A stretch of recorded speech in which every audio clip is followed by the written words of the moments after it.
जब 20 साल पहले मैं खड़ा हुआ था ऐसे किसी ऑफिस में जाके, तो मुझसे पूछा गया था कि क्या है। किसी डायरेक्टर के असिस्टेंट ने पूछा था क्या है।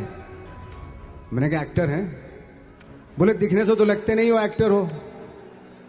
तो क्या होता था कि इंडस्ट्री में हमेशा ये चलन था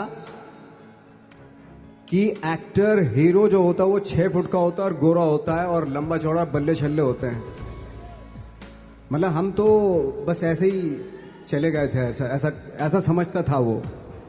और शिप्रा, मैं ये आपको यकीन दिलाना चाहता हूं इस चीज का कि मेरे खुद के रिश्तेदारों ने भी, जब मैंने उनसे इच्छा जाहिर की कि मैं एक्टर बनना चाहता हूं, तो उन्होंने भी मुझे डीमोरलाइज किया कि पहले शक्ल तो देख ले अपनी, क्योंकि 5 फुट का छोटा पतला दुबला सा आदमी, काला कलूटा। मुझे खुद को पता नहीं था कि इंडस्ट्री में मेरा क्या हाल होगा, बट एक जिद थी और हजारों लाखों मतलब सालों साल से इंडस्ट्री में सिर्फ यही चलन था कि एक्टर तो, हीरो तो जो है ऐसा होता है। लेकिन इन सब ऑड सिचुएशंस के बावजूद भी गए। लेकिन एक चीज मेरे दिमाग में थी कि जो सब कर रहे हैं वो नहीं करना है, तो अलग क्या करूं, अलग क्या होना चाहिए। उसके लिए ट्रेनिंग की जरूरत थी, जो मैंने नेशनल स्कूल ऑफ ड्रामा में आके ट्रेनिंग ली। 3 साल मैंने एक्टिंग की पढ़ाई की वहां पे, और अपनी एक क्राफ्ट के बारे में समझा कि एक्चुअली इस पर्सनैलिटी में अगर मैं लोगों को इम्प्रेस करना चाहता हूं, उसके लिए एजुकेशन की बहुत ज़रूरत है। या जो भी आप काम कर रहे हो उसमें क्राफ्ट, उसका एक्सपर्ट होना बहुत ज़रूरी होता है। ऐसे ही हवा में नहीं कि जैसे पहले होता था, अरे यार तो बहुत खूबसूरत दिखता, फिल्मों में जाके काम करना शुरू कर दे। ऐसा नहीं, किसी चीज़ को बारीकी से जानना, उसके लिए ट्रेनिंग की, एक्सपर्ट्स की, एक्सपीरियंस की ज़रूरत होती है। तो मैंने ट्रेनिंग ली नेशनल स्कूल ऑफ ड्रामा से, और 2000 में मैं पहुंच गया मुंबई। मुंबई पहुंचने के बाद जब हम किसी ऑफिस में जाते थे, आई थिंक उससे पहले चलन नहीं था बिल्कुल भी। हम लोग गए, जैसे मैंने बताया कि ऑफिस में खड़े हो के, भाई हम एक्टर हैं, काम दोगे क्या? तो बोले पहले हुलिया तो देख अपना तू।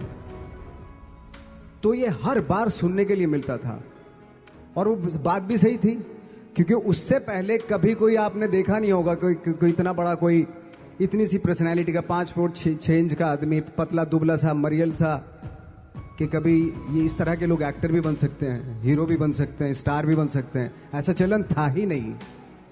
मैं कॉन्फिडेंट था बिकॉज ऑफ माई ट्रेनिंग। मैंने ट्रेनिंग ली थी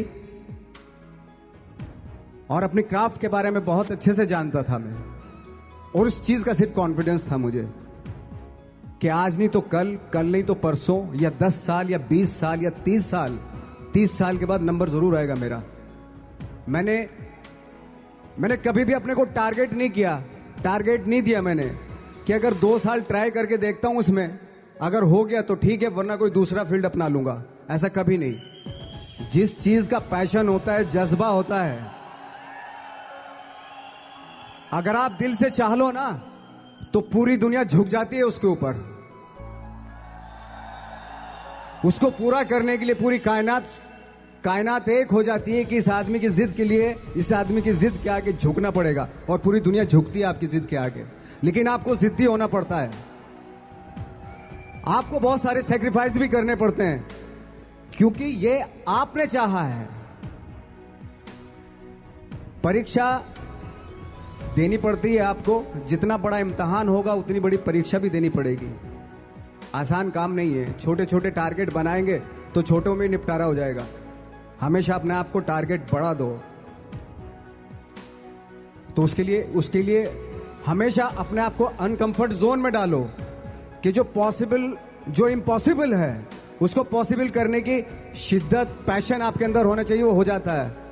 आज जो दुनिया में इतने सारे एक्सपेरिमेंट हुए हैं, ये सिर्फ इसी बिना पे हुए हैं, पागलपन के जरिए ही हुए हैं ये सारे एक्सपेरिमेंट। एक मैंने कहीं सुना था कि जब आप एक्सपेरिमेंट करते हैं तो फेलियर भी होते हैं, कई बार फेलियर होते हैं। कोई एक एक्सपेरिमेंट करने के लिए, कोई एक चीज करने के लिए बहुत बार हमने भी झेला है, बहुत बार फेलियर हुए हम लोग। लेकिन एटलीस्ट हमें इतने सारे फेलियर होने से इतने तरीके पता चले कि इन तरीकों से सक्सेस नहीं मिल सकती। फॉर एग्जाम्पल, एडिसन ने जब बल्ब का आविष्कार किया तो 100 बार एक्सपेरिमेंट किए अपनी जिंदगी में। 100 बार एक्सपेरिमेंट करने के बाद जब उसको पता चला कि अरे फॉर्मूला तो ये था बल्ब बनाने का, तो एटलीस्ट उसको ये, उसके साथ साथ उसको ये भी पता चला कि 100 जो तरीके हैं, 100 तरीकों से बल्ब नहीं बनता, ये भी पता चला उन फेलियर्स में उसको।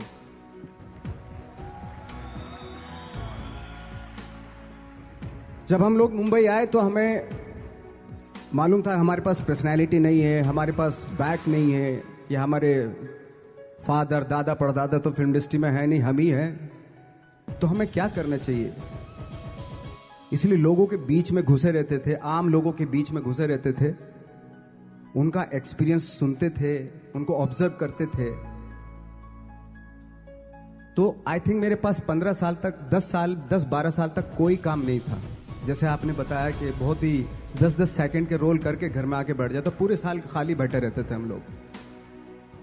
लेकिन एक चीज थी कि लोगों के बीच में रहते थे।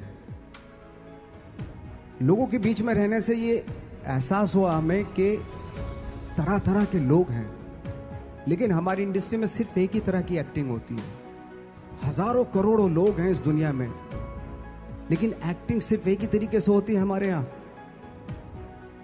तो मुझे लगा यार, ये मैं तो ट्रेन भी हूं, मुझसे अपनी आर्ट भी आती है, और हजारों लोगों को मैं ऑब्जर्व भी कर रहा हूं, तो ये तो सबसे अच्छा सूत्र है।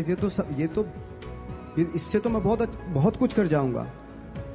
तो जब ये सूत्र पता चला मुझे कि अब मैं ये जो हजारों लोगों को मैंने ऑब्जर्व किया है, अब जब भी मुझे कोई रोल मिलेगा उन्हीं में से वो एक इंसान होगा।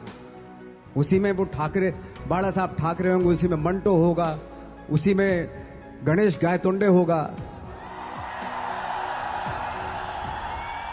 उसी में फैजल खान होगा,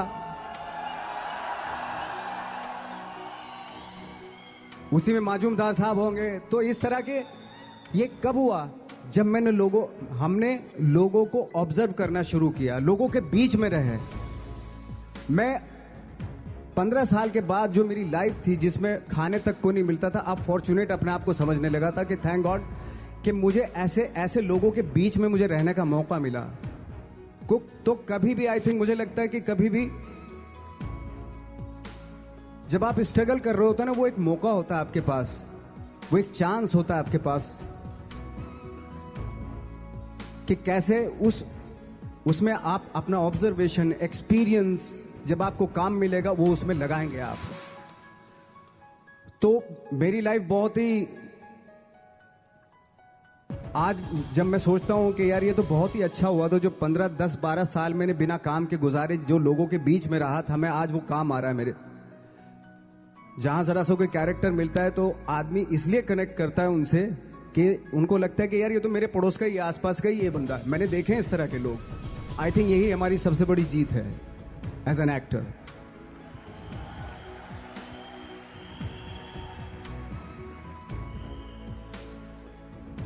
ऑफ कोर्स स्ट्रगल में बहुत सारी चीजें सेक्रीफाइस करनी पड़ती हैं, क्योंकि खुजली आपको हुई है, आप ही को मिटानी पड़ेगी। यू नो, आप जो आप हैं वो आपने बनना चाहा था, और अगर डिसअपॉइंटमेंट आ रहे हैं तो आप तो कंप्लेन भी नहीं कर सकते, क्योंकि आप ही ने चाहा था ये बनना।